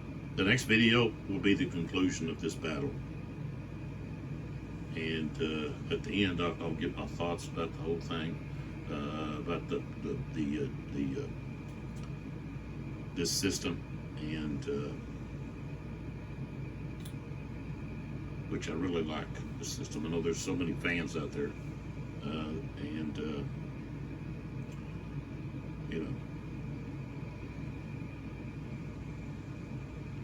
need to get a lot more of the younger generation. I grew up without really. When I first got involved in wargaming, it was playing with my brother when I was like in elementary. We had like Tactics 2 and Kriegspell. Well, we played a lot of Kriegspell. And when we were both, I think he was junior high, and I was 4 years younger, so it was in the late 70s. And so we didn't have computers, okay? And then when we did, we didn't have any of the computer or the, like, Nintendo or in television. Atari was actually, I think, what came out first was the Atari. We kind of got those late, okay, later. And I wasn't that into those. I was more into and we played a lot of board games, Risk and Monopoly and all that kind of stuff. Really loved Risk, but I really got into the hex and counter military games, and just, we're here in Texas, north central Texas. People around here are not interested in this stuff,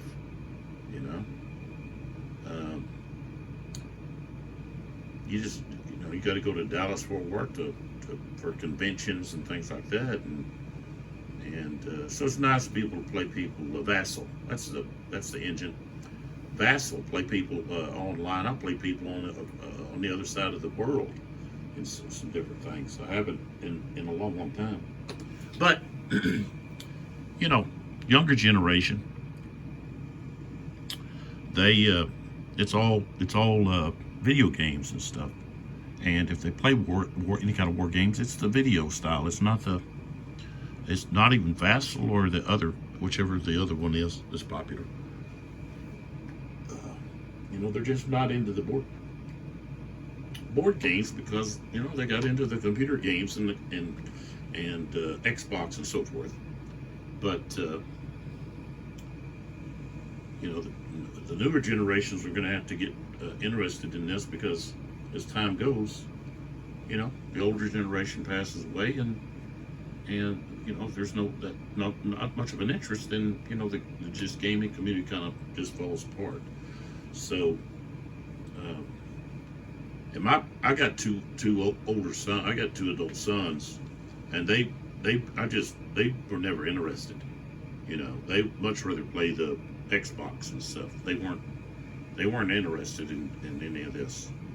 I could never get them to want to play.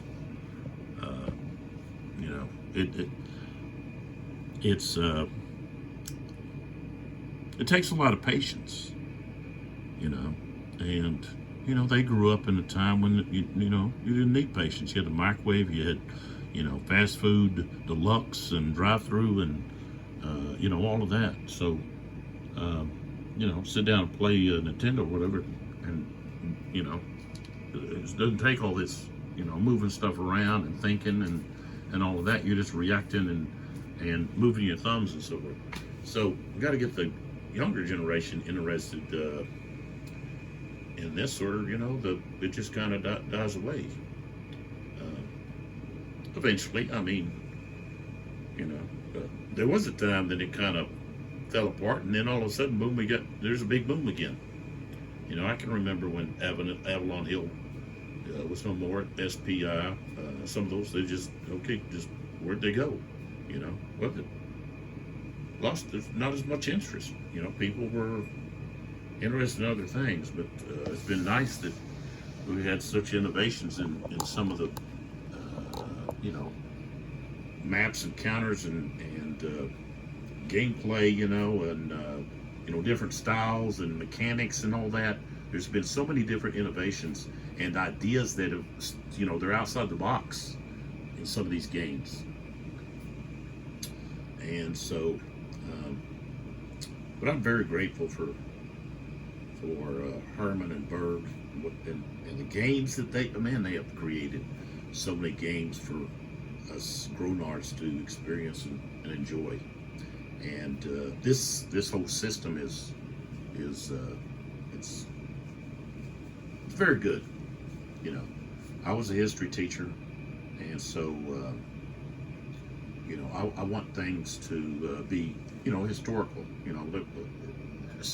Historical, accurate. I want them to be accurate historically. I want to feel like, hey, I was just in a a horrible conflict, face to face, blood and guts, and chaos. That's what I expect in a Roman battle of this time period. And that's what I've got. This has been so enjoyable. It's taken a long time, but it's very enjoyable to go through this. Now, to have somebody to play face to face, it'd be even more enjoyable.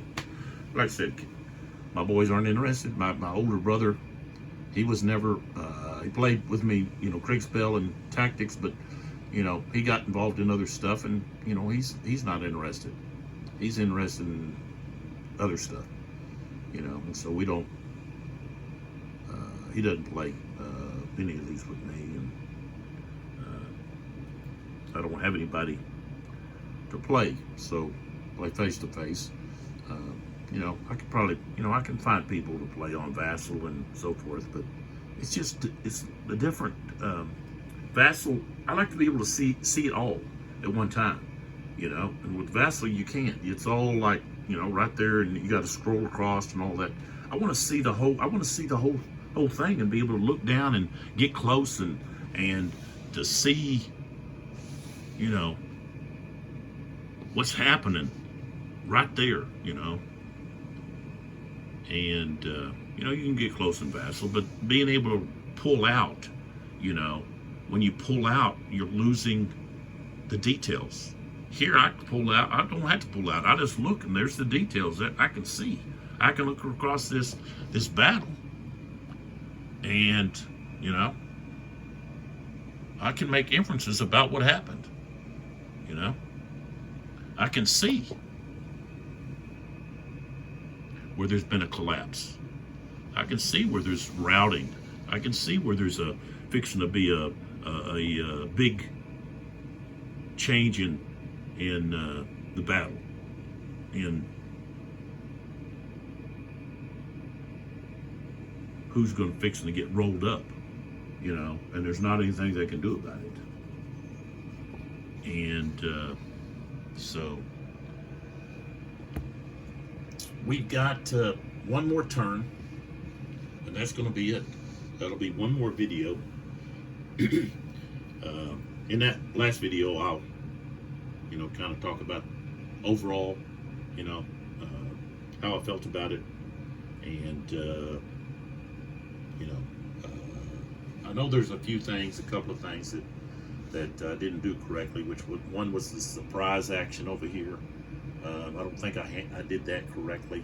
There was some rules dealing with surprise on this flank when Labienus was approaching and pushing the other cavalry back, and then he gets surprised because of all of a sudden there's a wall of spears. I don't think I did all that right. And then I think originally when we had maybe over on this side where we had veterans against Caesar's veterans against some of these recruits and conscripts, that I think maybe the first time they clashed, I didn't give the veterans the attack superior. I don't remember. I'd have to go back and look in the video. And if I didn't, then that would have made a big difference, because that would have really caused a lot of routing over here. And that, I know that's one of the reasons there's a lot of routing over here. But that, I don't know if I did that right, which that can alter the whole thing.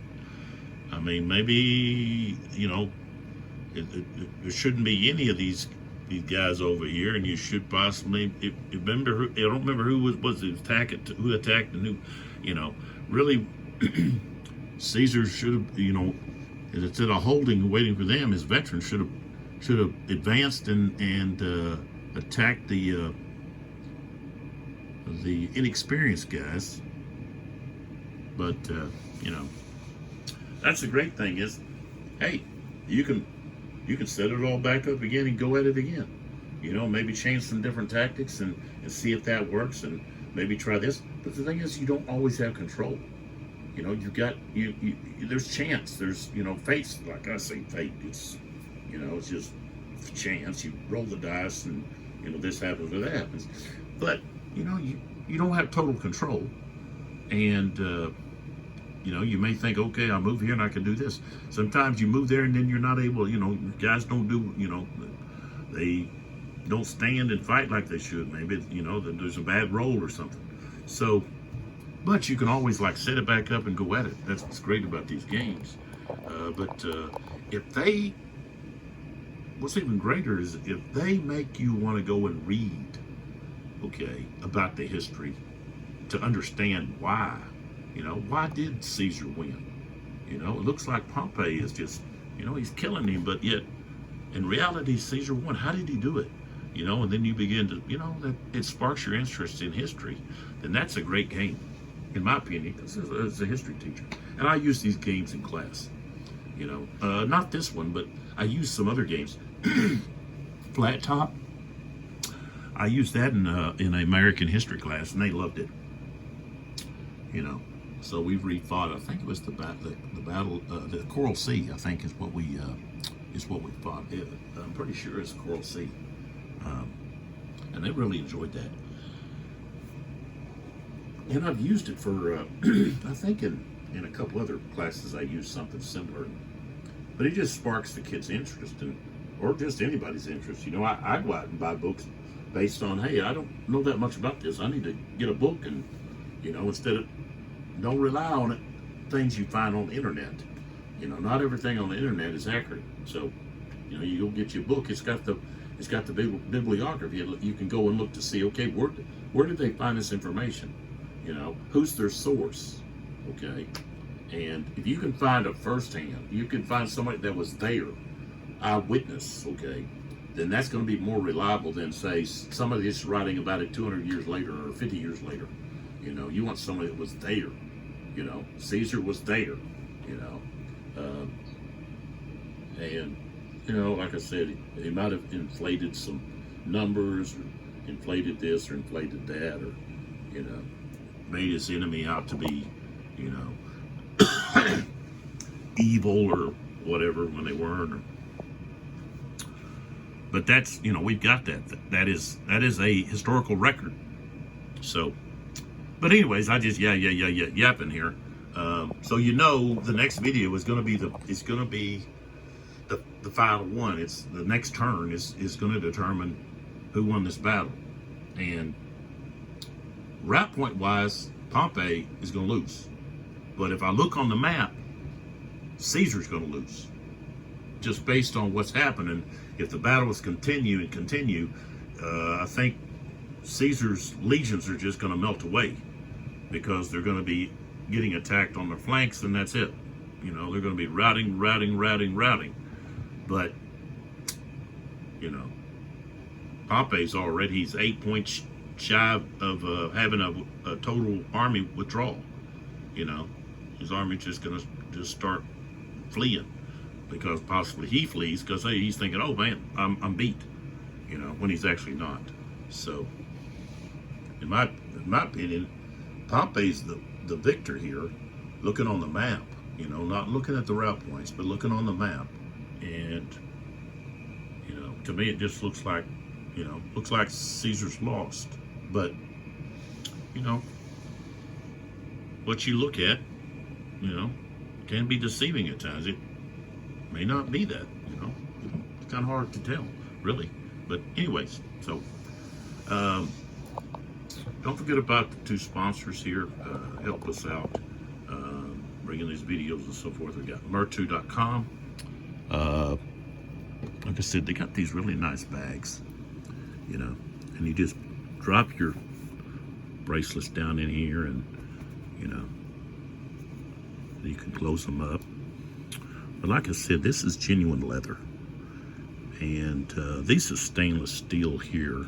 Even says stainless steel on there, but this is genuine leather, and it looks brand new, you know. And I've had it 4 years, and same thing with these beads. It's like these beads, you would have thought, man, they would have come apart, but no. So check them out, give them a look, And then we have Serious Dice.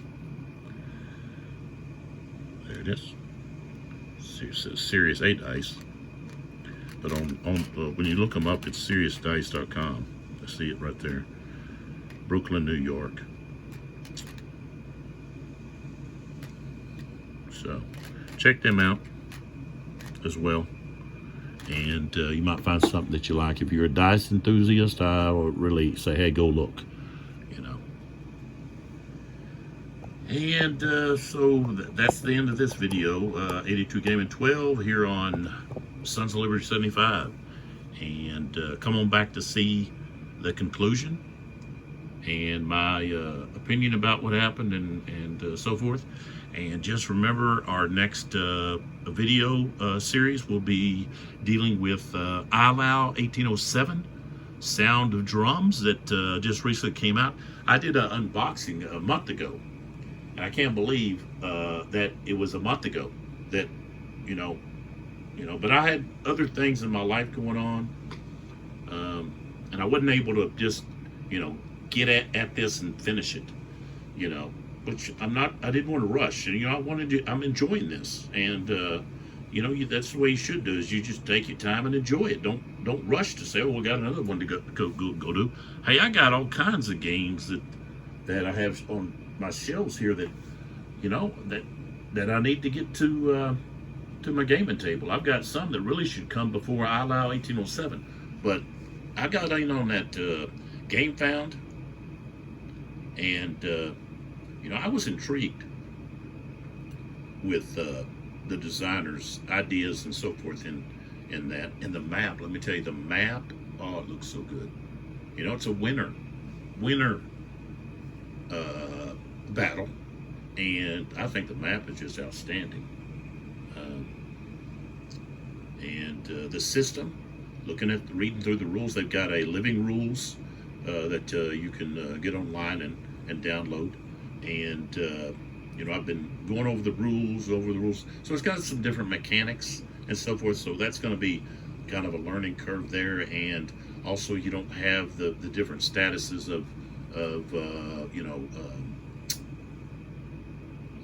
shaken or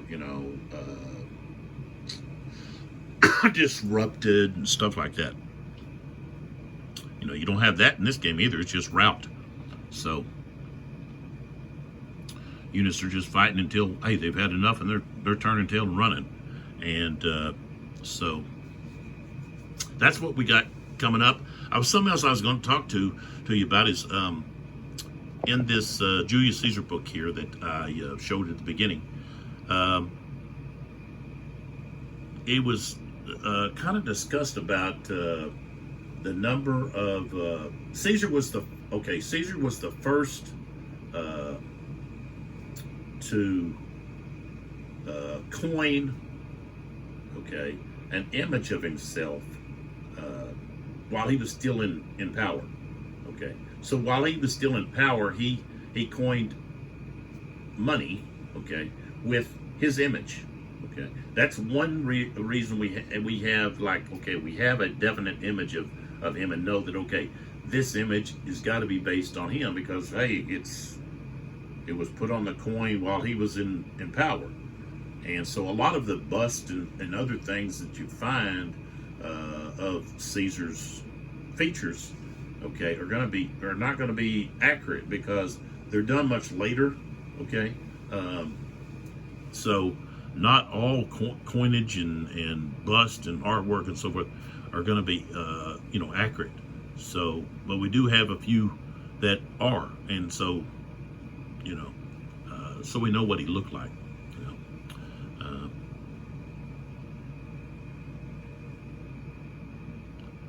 And of course, we've got the one right here that's on this picture here. Let me just, before I stop here, let me look. This should say on the inside here about this. Let's see what it says here. It should mention something about the coinage on the front.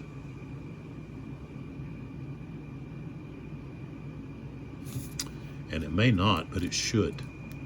Usually they will mention something about, no, I don't think this one is going to do it. I can't believe that. They've got to mention something about that somewhere.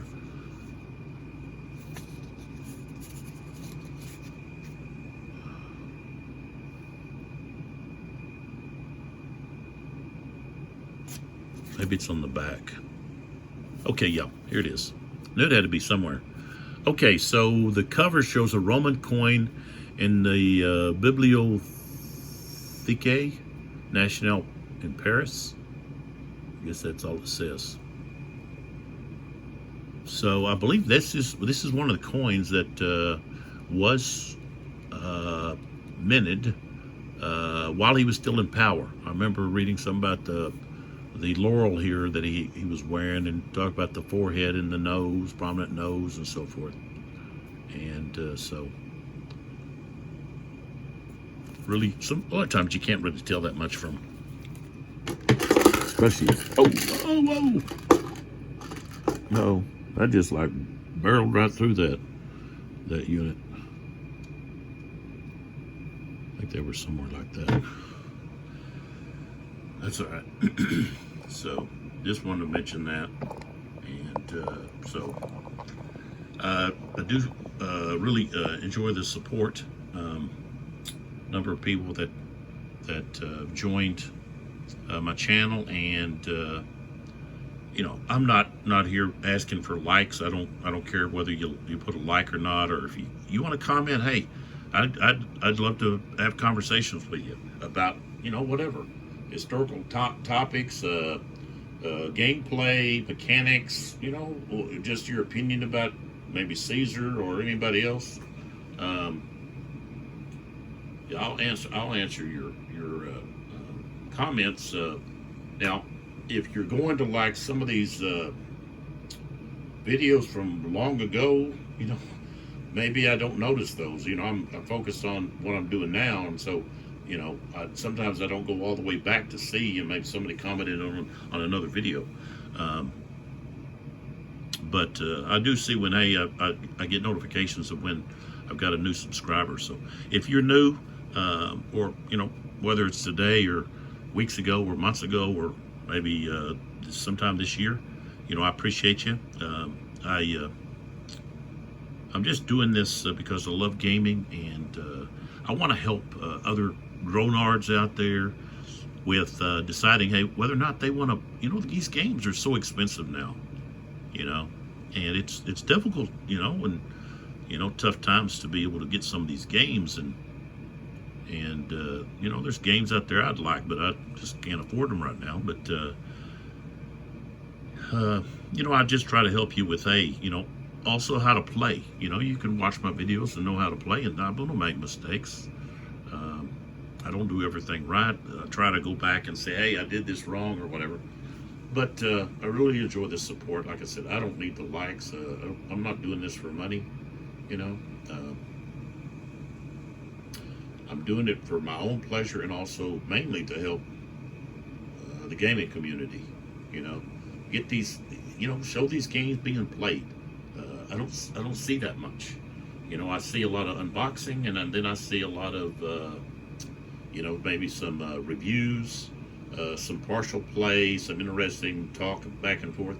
But I don't see a lot of just, you know, hey, here's a playthrough, and I'm going to play it all the way through, and there's, you know, a lot of videos, and you can fast forward through, you know, parts. And there was what was it, Thursday Night Gamers. There was like 4 or 5 of those guys, and they would meet together and get down in a basement or something, and they made these videos on the Kevin Zucker OSG Napoleonic series. They did the Library of the Battles of Napoleon, I think, or something in that regard. I got some of them, and man, I love to watch those. I was so eager for the next one, you know, to watch those guys play, and the camaraderie they had, and the back and forth. And I don't know what happened. I guess COVID maybe, you know, got in, and that kind of just broke things up a little bit maybe. But I don't know. I haven't seen. I haven't. Maybe I need to search for them again. But I'm a subscriber, so I mean, I haven't got any messages about new videos. I don't know if they stopped doing videos, or maybe some of the guys are no longer with us. I don't know, but I mean, that was a series, and they didn't always show everything. They would like skip around. They would like cut off and do all the movement, and then cut back in, and they would just show you like vital attacks, important attacks that were game changing or whatever. But sometimes they showed a lot of the movement and all that, and it was just it was really neat. And I was doing my own videos. I just didn't have very many people looking at them, but I was still doing videos. Like I had quite a few videos that I think got lost or deleted or somehow in maybe another channel I had or something. I don't know. But anyways, I do this to say, hey, here's the game. Here's how it's played, and so just come back for the next video and find out what happens. Thanks.